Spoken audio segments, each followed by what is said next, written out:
오늘 우리에게 주신 하나님 말씀은 마태복음 5장 13절에서 16절까지의 말씀입니다. 마태복음 5장 13절에서 16절까지 말씀 한 절씩 교독하시고 마지막 절은 합독하시겠습니다. 너는 세상의 소금이니 소금이 만일 그 맛을 잃으면 무엇으로 짜게 하리요? 후에는 아무 쓸데없이 다만 밖에 버려져 사람에게 밟힐 뿐이니라.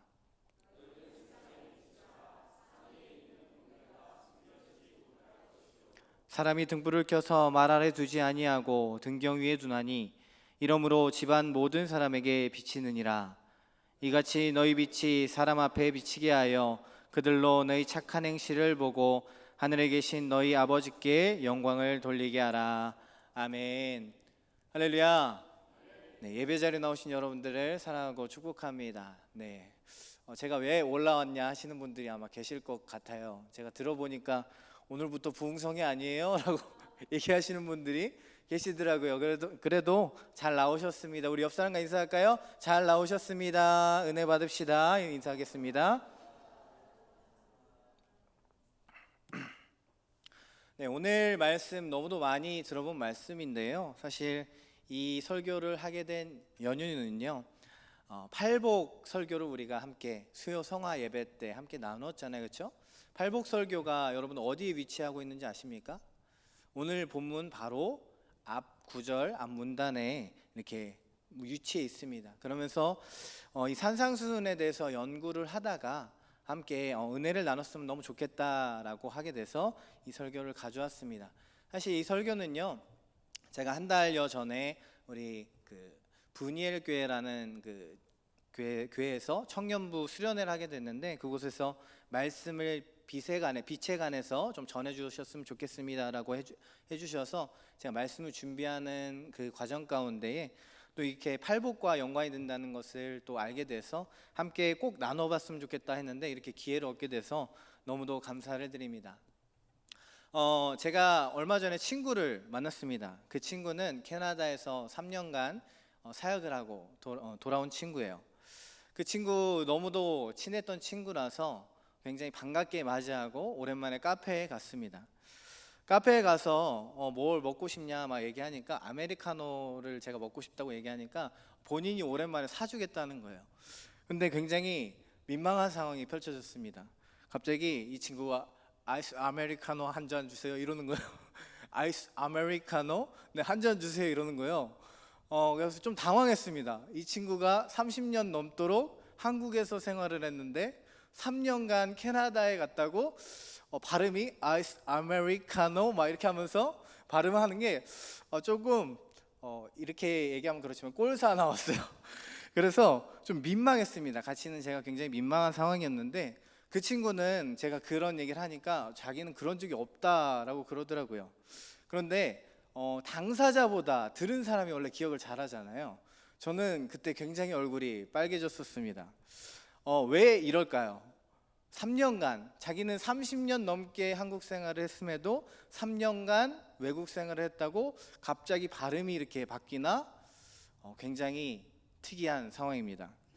또 어떤 상황이 있을까요? 비슷한 상황도 한번 생각해 봅시다. 좋은 차를 타는 사람, 우리 성도님들 중에서도 좋은 차 타시는 분들 계시지만 물론 그런 분들은 그러지 않으세요. 그런데 우리가 세상에 나가보면 꼭 좋은 차 타는 사람들은 이렇게 차키를 이렇게 테이블 위에 딱 올려놓습니다. 그리고 이렇게 차키를 돌리고 다녀요. 젊은 친구들은 이렇게 합니다.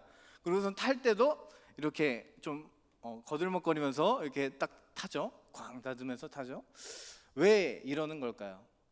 남자들만 이럴까요? 여자들도 이런 모습이 있을 수 있습니다. 이 세상 살아가다 보면 요새는 이제 명품에 대한 소비가 굉장히 많아요. 그렇죠? 요새는 루이비통도 명품이라고 안 쳐준다고 하죠. 샤넬, 에르메스 정도 되면 이렇게 가방을 꼭 메고 다니는데 꼭 가방 이렇게 메고 다녀요. 그렇죠? 굉장히 불편할 텐데 이렇게 메고 다닙니다. 왜 그럴까요? 도대체 왜 이렇게 행동을 하는 걸까요? 한마디로 정의하면 이렇게 얘기할 수 있을 것 같습니다. 사람은 원래 다 그래. 맞습니다. 사람은 원래 다 그렇습니다. 그런데 도대체 왜 그런 걸까요? 좋은 차에는 사람을 거들먹거리게 하는 무언가 시스템이 있을까요? 아니면 외국에 가면 혀가 조금 더 매끄럽게 굴러가게 하는 오일 같은 게 많이 팔까요? 아니겠죠. 사람이나 모든 방향이나 행동이나 마음이 그들의 정체성에서 나온다는 것을 보여주고 있는 것입니다. 좋은 차를 타는 사람, 외국물 좀 먹은 사람, 나는 이런 사람이야, 좋은 가방 매는 이런 사람이야 라고 하는 스스로의 정체성을 만들어내고 그거에서 나오는 행동이다라는 것이죠. 그런데 오늘 예수님께서는 말씀에서 우리들의 정체성을 뭐라고 말씀하고 계십니까? 두 가지로 정의하시는데 바로 너희가 소금과 빛이라 라고 말씀하고 계세요. 여러분, 머리가 좋은 건 물론 알지만 우리가 말씀을 이렇게 전하다 보면 혹시 제가 오늘 무슨 말씀 전했는지, 지난주에 무슨 말씀 전했는지 기억하세요? 그러면 금방 까먹으시는 것 같아요. 그래서 하나하나 천천히 한번 보도록 하겠습니다. 먼저 소금이라고 말씀하셨어요. 소금이랑 비슷한 거야, 소금 같은 존재야 라고 말씀하지 않으시고 너는 소금이야 라고 말씀하셨습니다. 옆 사람과 이렇게 얘기해 볼까요? 당신은 소금입니다. 그러니까 짜져야 돼요. 네, 짜지십시오. 네, 좀 안 좋은 얘기 같은데 그게 아니라 우리가 짜게 돼야 된다라는 말이에요. 어떻게 보면 제 옆 사람은 조금 원래 짠데요, 좀 안 사줘요 밥을, 이러면 안 됩니다. 이러한 의도가 담긴 게 아니에요. 여러분, 그러한 의도의 짜짐은 별로 좋은 게 아닙니다. 밥 많이 사주시기 바랍니다. 우리가 이러한 소금이다 라고 예수님께서는 말씀해 주셨어요. 그리고 그 소금의 역할은 뭐에 있나요? 짜게 하는 데 있습니다. 이를 통해서 음식의 양념이 되죠. 또 음식이 썩지 않게 하는 역할을 하게 됩니다. 그런데 이 소금이 제 역할을 할 때 한 가지 특징이 있습니다. 무엇일까요? 바로 자신이 녹아져서 짜게 된다는 거예요. 녹는데 소리가 납니까? 녹는데 겉보기에 티가 나나요? 소리 없이 아무런 티가 나지 않게 녹아드는 것, 그것이 바로 소금의 특징이라는 거예요. 소금은 주인공으로서 남는 것이 아니라 양념으로서 존재하는 것이라는 것입니다. 예수님께서는 우리의 정체성을 이 소금이라고 말씀하고 있는 거예요. 우리가 이 소금이기에 세상은 고기나 생선처럼 부패하지만 그리스도인인 우리는 그 세상의 부패를 막을 수 있다라고 분명하게 말씀해 주고 있는 것입니다. 예수님께서는 다른 본문인 마가복음 9장 50절 말씀에 이렇게 말씀하십니다. 너희 속에 소금을 두고 너희 속에 소금을 두라라고 말씀하고 계세요. 이 소금이 의미하는 게 뭘까요? 이 말씀에서는 즉 우리가 가져야 할 하나님의 성품이 바로 소금이다라고 말씀하고 있는 거예요. 다시 말해서 우리를 소금이라 말씀하신 이 예수님의 말씀은 우리가 그리스도인으로서 하나님의 온전한 성품을 가지고 작은 예수로, 작은 소금으로서 살아가야 한다라고 말씀해 주고 있는 것이죠. 그리스도의 성품을 가지고 소금으로 살아갈 때 세상이 썩지 않게 하는 역할을 할 수 있다라는 겁니다. 그러면 구체적으로 이 그리스도인의 성품, 하나님의 성품, 소금 같은 역할은 도대체 뭘까요? 그리스도의 인격이 뭘까요? 사랑, 온유, 겸손, 이 모든 것이 다 맞겠지만 오늘 말씀과 관련 있는 말씀을 한번 보도록 하겠습니다. 그 성품에 대한 구체적인 내용은 우리가 읽은 본문의 앞문단, 우리 팔복에 대한 말씀에 있습니다. 우리 마태복음 5장 3절에서 12절까지 말씀을 함께 한 절씩 교독하시고 마지막 절 합독하시겠습니다. 제가 먼저 읽겠습니다. 심령이 가난한 자는 복이 있나니 천국이 그들의 것임이요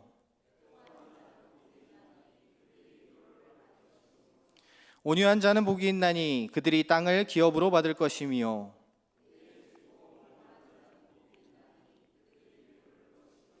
긍휼히 여기는 자는 복이 있나니 그들이 긍휼히 여김을 받을 것임이요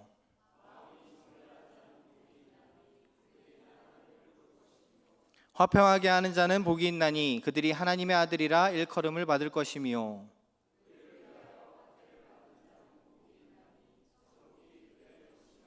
나로 말미암아 너희를 욕하고 박해하고 거짓으로 너희를 거슬러 모든 악한 말을 할 때에는 너희에게 복이 있나니 기뻐하고 즐거워하라. 하늘에서 너희의 상이 큼이라. 너희 전에 있던 선지자들도 이같이 박해하였느니라. 아멘. 여러분들이 생각하셨을 때 이 팔복의 내용이 어떻습니까? 마음이 가난하고 애통하고 온유하고 의에 줄이고 목마르고 긍휼히 여기며 마음이 청결하고 화평하게 하고 의를 위해 박해를 기쁘게 감당하는 자. 여러분들의 삶에는 이 팔복이 사라지고 있습니까? 어렵죠. 네, 참 어렵습니다. 그런데 이 팔복을 잘 보면 마치 예수님의 삶과 닮아 있지 않습니까? 이름 없이, 빛도 없이, 소리 없이, 아무런 흔적 없이 녹아드는 그 삶. 오직 온유와 겸손으로 예수 그리스도와 같이 오직 하나님의 영광만 위해 살아가는 그 소금과 같은 삶이 바로 팔복이라는 것입니다. 예수님께서 말씀하신 그 소금은 팔복의 인생인 줄로 믿습니다. 그렇게 소금인 저와 여러분들의 인생 가운데에 이 팔복이 이루어지기를 간절히 바라시기를 축복합니다. 심령이 가난한 자로 하나님만을 바라고 죄와 불쌍한 영혼들을 보며 애통해하고 또 온유하게 하나님의 뜻을 이루며 살아가고 의에 줄이고 목마름으로 주님께 은혜를 구하고 남들을 긍휼히 여김으로 하나님의 긍휼을 입으며 청결한 마음으로 주님을 보고 화평한 마음으로 어딜 가나 사랑을 받으며 의를 위하여 기쁘게 그 박해를 받아들이는 삶. 그런 인생, 마치 예수님과 같이 소금처럼 녹아져서 세상이 부패하지 않도록 살리기 위해 살아가셨던 그 예수님의 성품을 닮아가는 저와 여러분 되기를 간절히 소망합니다. 이런 삶을 우리가 살아가야 되는데 혹시 여러분들의 모습을 바라보면서 내 자신은 그렇게 살아가지 못하고 있는 것 같아 하면서 낙심하고 계십니까? 해보려 했는데 잘 되지 않아서 혹시 지쳐 쓰러져서 포기하고 계십니까? 그런 우리들에게 예수님께서는 이렇게 말씀하십니다. 너는 세상의 소금이다 라고 말씀하세요. 잊지 마십시오. 소금 같은 게 아니고요, 소금입니다. 우리 보고 소금처럼 살아야 돼, 아니면 우리 보고 소금같이 살도록 노력해봐 라고 말씀하신 게 아니라 너희가 소금이다 라고 말씀해 주셨어요. 그리고 이렇게 말씀하신 이유는요, 예수님께서 우리를 소금 같은 존재로, 소금으로 만들어 주신다는 말씀이에요. 이 말씀을 신뢰하고 굳게 믿고 있으면 말이죠, 예수님을 닮은 성품으로 만들어 주신다는 겁니다. 이 팔복이 언젠가 하나님의 때에 하나님의 방법으로 분명히 이루어질 것입니다. 우리가 예수님의 말씀을 신뢰하고 있다면 말이죠, 우리를 소금이라 명하신 그 말씀을 신뢰하시기 바랍니다. 그리고 우리 이렇게 기도했으면 좋겠어요. 기도할 때마다 예수님, 우리가 당신의 말씀을 신뢰합니다. 우리가 소금의 존재인 줄 믿습니다. 지금은 조금 부족하도 소금처럼 보이지 않을지 몰라도 서툴고 어눌해 보일지 몰라도 하나님의 때에 하나님의 방법으로 하나님의 열심으로 우리를 소금으로 만드실 주님을 신뢰합니다 라고 기도하는 저와 여러분 되기를 예수님의 이름으로 축복합니다. 두 번째, 우리의 정체성을 예수님께서 무엇이라 말씀하셨나요? 바로 빛이라 말씀하셨습니다.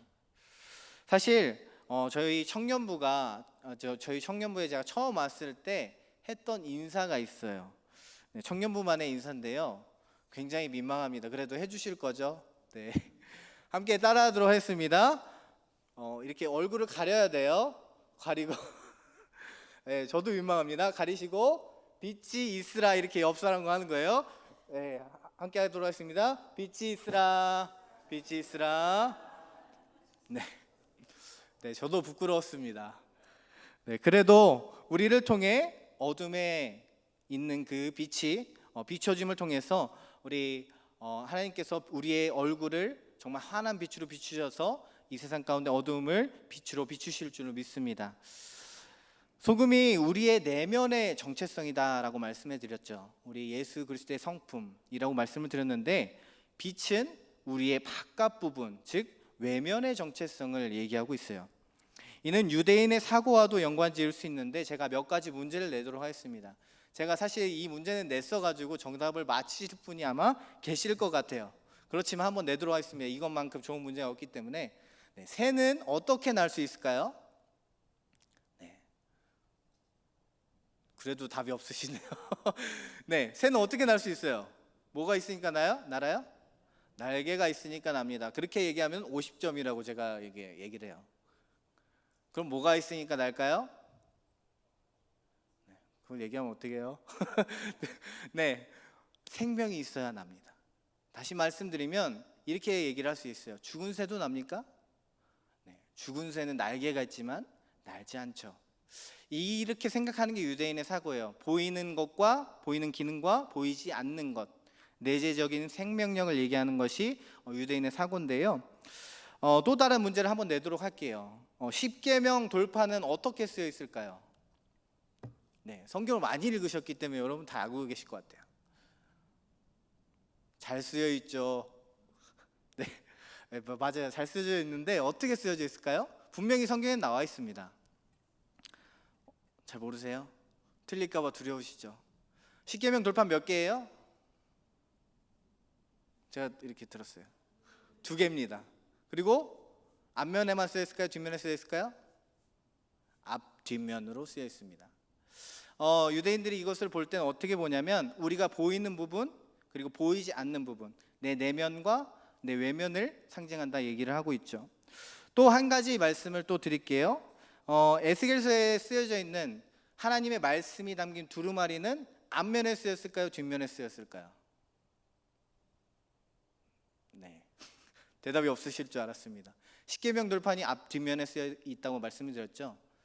하나님의 말씀을 쓰여진 두루마리라는 모든 상징의 말씀들도 모두 앞 뒷면으로 쓰여져 있습니다. 그런데 굉장히 재밌는 것은 두루마리는 절대로 앞 뒷면으로 쓰지 않습니다. 왜 그럴까요? 말아서 보관하기 때문에 앞 뒷면으로 쓰지 않고요, 안쪽 면만 보관해요. 그런데 하나님의 말씀은 앞 뒷면으로 되어 있다. 이런 것이 바로 유대인의 사고인데요. 이로 보았을 때 오늘 예수님이 말씀하시는 소금과 빛은 그리스도인의 내면과 외면을, 즉 마음과 삶을 얘기하고 있다는 거예요. 기독교에서 굉장히 유명한 존 스토트 목사님도 이에 대해서 동의하고 계시는데, 소금을 그리스도인들이 가져야 할 변치 않는 예수님의 성품으로 보고요, 또 빛을 그리스도인들이 펼쳐내야 할 하나님의 영향력으로 얘기를 했습니다. 즉 우리가 지녀야 할 마음이 소금과 같이 정하고 썩지 않는 마음이라면 밖으로는 빛으로 나타내야 한다는 거예요. 여러분들은 너희는 세상의 빛이라 하신 말씀을 잘 따르며 살아가고 계십니까? 빛을 정말 비추며 살아가고 계신가요? 오늘 말씀에서 예수님께서는 우리를 빛이라 말씀하셨는데 사실 우리가 빛입니까? 우리는 이에 대해서 참 동의하기가 어렵죠. 그러나 이 말씀을 보면 우리가 빛인 사실을 다시금 알 수 있습니다. 요한복음 14장 19절에서 20절 말씀 한번 찾아보도록 하겠습니다. 우리 함께 한 목소리로 합독하시겠습니다. 조금 있으면 세상은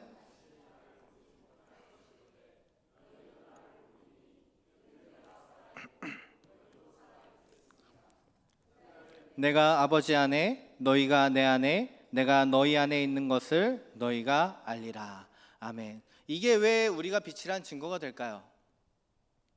예수님은 이 세상에 뭘로 오셨어요? 말씀으로 오셨지만 빛으로 오셨습니다. 그분이 아버지 안에, 우리가 예수님 안에, 예수님이 누구 안에? 우리 안에. 그럼 우리 안에 누가 계신 거예요? 예수님. 예수님은 누구시라고요? 빛이시라고요. 그렇기 때문에 우리는 빛의 존재인 것을 다시금 깨달을 수 있습니다. 바로 우리 안에 예수님께서, 빛이신 예수님께서 계시기 때문에 그 빛을 비출 수 있는 존재가 될 수 있다는 거예요. 오늘 말씀에서는 이 빛을 또한 뭐라고 말씀하십니까? 16절 말씀 한번 보도록 하겠습니다. 이같이 너희 빛이 사람 앞에 비치게 하여 그들로 너희 착한 행실을 보고 하늘에 계신 너희 아버지께 영광을 돌리게 하라. 아멘. 여러분 국어 굉장히 잘하시죠? 여러분 똑똑하시니까 이 빛을 사람 앞에 비치게 하라라고 말씀하셨는데 이 빛을 뭐라고 하세요? 빛이 뭡니까? 동일어가 착한 행실이에요. 착한 행실, 그게 뭡니까? 뭘까요? 착한 행실. 여러분들이 생각하는 착한 행실이 뭐예요? 거리에서 쓰레기 줍는 것? 아니면 재활용 열심히 하는 것? 우리 아내 도와주거나 친구 도와주거나 불우한 이웃 도와주는 것? 사람들에게 친절을 베풀고 욕을 하지 않는 것? 분노하지 않는 것? 물론 이것도 다 착한 행실이지만요, 성경에서 말하는 착한 행실은 조금 다릅니다. 성경에서 말하는 착한 행실 하면 떠오르는 게 무엇이에요? 어떤 게 떠오르세요? 착한 행실 하면 가장 먼저 떠오르는 것, 바로 율법이겠죠. 이 당시에는 더더군다나 그럴 수밖에 없어요. 왜 그래요? 구약 성경밖에 없는 시대에 유대인들과 그 무리에 속한 사람들이 듣고 있어요. 율법을 잘 지키는 것은 그럼 착한 행실일까요? 재밌게도요, 오늘 읽은 본문 뒷부분에는 율법에 관해 말씀하시는 예수님이 나오는데요, 우리 함께 찾아보도록 하겠습니다. 마태복음 5장 17절에서 20절 말씀 우리 한 절씩 봉독하도록 하겠습니다. 제가 먼저 읽도록 하겠습니다. 내가 율법이나 선지자를 폐하려 온 줄로 생각하지 말라. 폐하려 온 것이 아니요 완전하게 하려 함이라.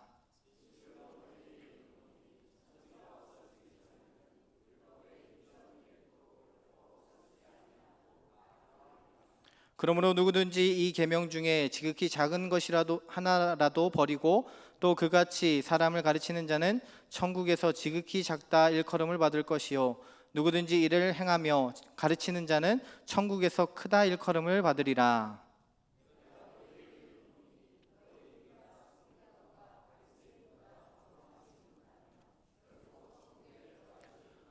아멘. 예수님께서 말씀하십니다. 얘들아, 나는 율법을 폐하려 온 것이 아니야. 오히려 완전하게 하려고 왔어. 하나님의 말씀은 1.1획도 없어지지 않고 모두 다 이루어질 거야. 너희 의가 서기관과 바리새인보다 낫지 않으면 절대로 천국에 들어가지 못해 라고 말씀하고 계세요. 예수님께서 말씀을 듣기 위해 모인 이들에게 이렇게 말씀하신 겁니다. 아마 이 말씀을 듣는 이 당시의 사람들은 너희들이 빛의 삶을 살아야 돼, 착한 행실을 보여야 돼 라고 말씀을 들었을 때에 율법을 잘 지키는 삶을 살아야겠구나 라는 생각이 들었을 거예요. 그게 당연한 이들의 사고입니다. 지금 그런데 예수님께서는 이렇게 말씀하고 있는 거예요. 예수님께서는 너희가 알고 있는 그 율법, 지금 서기관과 바리새인들이 지키는 말씀이 아니라 예수님께서 완전하게 하실 그 율법, 그것을 행해야 돼. 너희의 의가 서기관보다 바리새인보다 낫지 않으면 결코 천국에 들어가지 못해 라고 말씀하고 있는 것이죠. 그렇다면 율법의 완성은 도대체 뭡니까? 바울은 이렇게 정리합니다. 로마서 13장 8절에서 10절까지 말씀 함께 우리 한 절씩 교독하시도록 하겠습니다. 피차 사랑의 빛 외에는 아무에게든지 아무 빛도 지지 말라. 남을 사랑하는 자는 율법을 다 이루었느니라.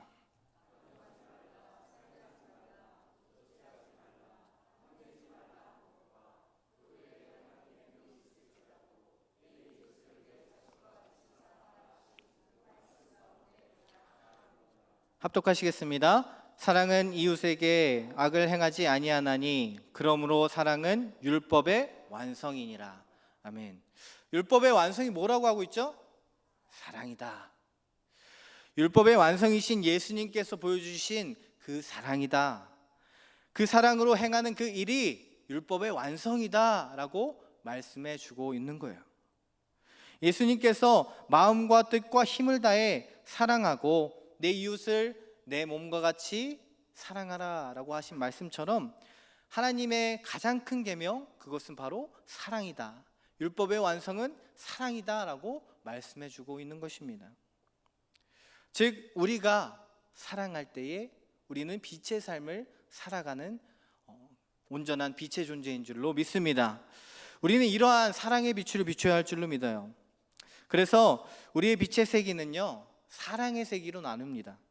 어떤 등불은 밝고 어떤 등불은 마치 꺼질 것처럼 정말 약하지만, 하나님의 사랑이 가득한 사랑은요, 정말로 센 빛으로 비출 수 있고요, 하나님의 사랑이 지금 부족한 사람은 약한 빛으로 나타납니다. 이것에 감사한 것은 우리가 비록 너무도 약하고 허약한 등불일지라도 하나님께서는 그 꺼져가는 등불을 끄지 않으시고 기다리신다는 거예요. 그리고 그 사랑의 본질이 회복되기를 기다리고 계신다는 겁니다. 결코 우리가 약하거나 세거나 한다고 해서 그 빛의 본질이라는 것은 변하지 않죠. 사랑의 세기가 조금 약할 뿐 말이죠. 그래서 예수님께서는 우리에게 이렇게 말씀하십니다. 너희는 세상의 빛이야, 세상을 밝히는 빛이야 라고 말씀하고 있다는 것이죠. 우리 사랑하는 큰빛교회 성도 여러분, 여러분들은 빛이십니다. 세상의 빛으로 예수님께서 부르셨어요. 이건 누구도 부정할 수 없고 여러분조차도 부정할 수 없는 여러분들의 그리스도인의 정체성인 줄로 믿습니다. 그 빛이 어디에 비춰져야 할까요? 바로 여러분들의 주변, 여러분들의 가정, 여러분들의 교회, 여러분들의 일터, 여러분들의 지역, 이 동해와 삼척 땅에 밝혀져야 할 줄로 믿습니다. 여러분들이 가는 모든 곳에 이 빛이 비춰져야 한다는 거예요. 그리고 그 하나님의 영광의 빛이 비춰져 우리의 모습을 보고 주님의 모습을 볼 수 있게 해야 한다라고 오늘 예수님께서는 말씀하십니다. 또 여러분들이 이 한 가지 빛으로 사는 구체적인 방법을 여러분들에게 제시하고자 해요. 바로 복음을 전하는 일입니다. 조금 있으면 우리가 전도할 기회가 생기잖아요. 우리가 음악회를 통해서 이렇게 귀한 전도의 기회가 생깁니다. 사실 예배와 우리 교회 한번 와봐 하면 마음이 불편할 수 있지만, 특별히 이러한 귀한 기회를 통하여서 음악을 함께 들으면서 우리가 함께 거기 가보자 그러면서 발길을 들일 수 있고, 또 다음 발걸음을 들일 수 있는 귀한 기회가 우리에게 찾아왔어요. 여러분, 그때까지 기도하시고 그 영혼들을 품으시면서 그 빛을 비추시는 귀한 우리 빛의 사명자들이 될 수 있기를 예수님의 이름으로 축복합니다. 예수님께서는 이 빛의 사명을 누구에게 전달해 주셨을까요? 저는 이게 굉장히 은혜가 되더라고요. 저희 청년들이 굉장히 아이한 청년들이 많습니다. 아이한 청년들이라고 하면 여러분 MBTI 혹시 아세요? MBTI E 하면 뭐예요? 외향적인 좀 친구들이 이제 E라고 불러요. 그리고 I라고 하면 내향적인 조금 소극적인 친구들이 I라고 부릅니다. 근데 I 성향의 친구들이 너무 많아요.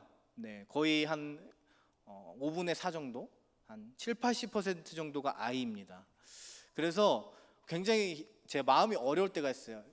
우리 청년들 보고 할렐루야 그러면 여러분 반응이 없어요. 그래서 굉장히 힘들 때가 있습니다. 그런데 제가 이 말씀을 듣고 굉장히 소망이 되었습니다. 왜 그러냐면 예수님께서는 제자 모두에게 명령하셨습니다. 오직 너희에게 성령이 임하시면 너희가 권능을 받고 예루살렘과 온 유대와 사마리아와 땅끝까지 이르러 내 증인이 되리라. 이 말씀이 저는 굉장히 은혜가 되었어요. 증인은 어떤 사람입니까? 증언하는 사람이에요.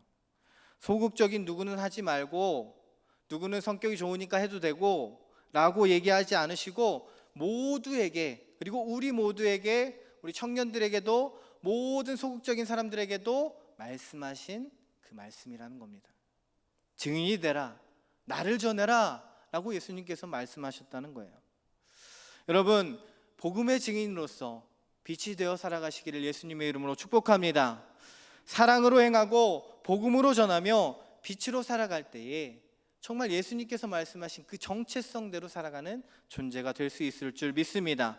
바로 그것이 저와 여러분들을 부르게 된 예수님의 그리고 하나님의 이유이신 줄로 믿습니다. 예수님을 믿고 우리가 바로 천국에 가면 얼마나 좋겠어요. 그러나 이 땅에 여전히 우리를 남겨두신 그 이유는 어두운 이 땅을 너희들이 비추라고, 비친 너희가 어두운 이 세계를 비추라고 남겨두신 줄 믿습니다. 세상의 빛으로 우리를 삼으시기 위해서 우리 가운데 계시기로 약속하신 주님을 기대하면서 이 시간 우리 찬양하시도록 할 텐데요. 빛 되신 주라는 찬양입니다. 아까 누가 빛이라고 했어요? 예수님이 빛이신데 예수님이 우리 안에 계시기에 우리는 빛의 존재입니다 라고 말씀을 드렸습니다. 빛 되신 주님께서 우리 안에 계시다는 사실을 이 찬양을 통해 다시금 깨달으시고, 특별히 이 찬양을 통해 빛 되신 주님 우리에게 다시금 그 빛을 비춰주셔서 우리가 다시금 회복되고 그 빛으로 살아갈 수 있도록 도와달라고 함께 기도하는 귀한 시간 되기를 축복합니다.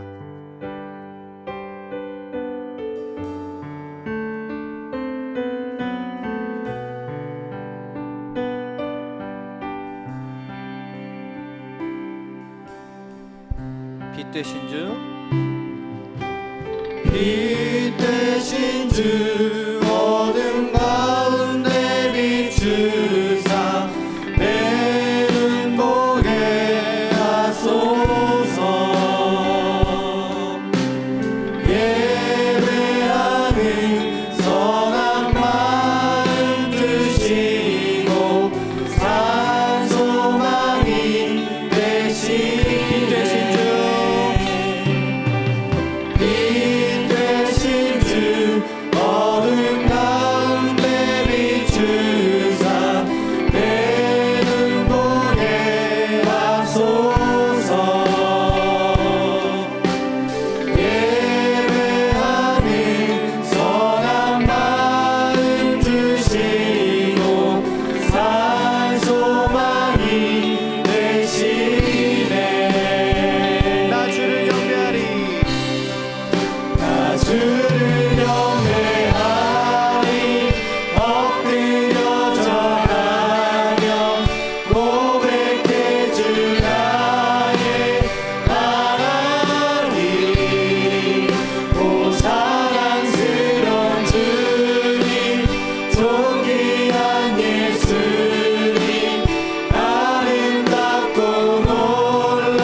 기도하기 원합니다. 예수님께서는 우리를 소금이라 빛이라 칭해 주셨습니다. 비록 우리는 부족하고 연약하지만 우리들을 소금이라 빛이라 칭해 주신 그 이유는 하나님께서 우리를 소금으로 만드시고 빛으로 만드시겠다는 그 하나님의 열심이십니다. 하나님의 의지세요. 우리가 그것을 의지하며 나아가기 원합니다. 비록 우리는 부족하고 연약하지만 주여 그 말씀을 의지하며 나아가오니 주여 우리가 빛으로 소금으로서 살 수 있도록 주여 도와주시옵소서. 소금으로서 팔복을 이루고 빛으로 아버지 하나님의 사랑을 이루는 귀한 아버지 주님의 사랑으로 아버지 살아갈 수 있도록 소금과 빛으로 살아갈 수 있도록 도와달라고 이 시간 주여 삼창하시고 함께 기도하시도록 하겠습니다. 주여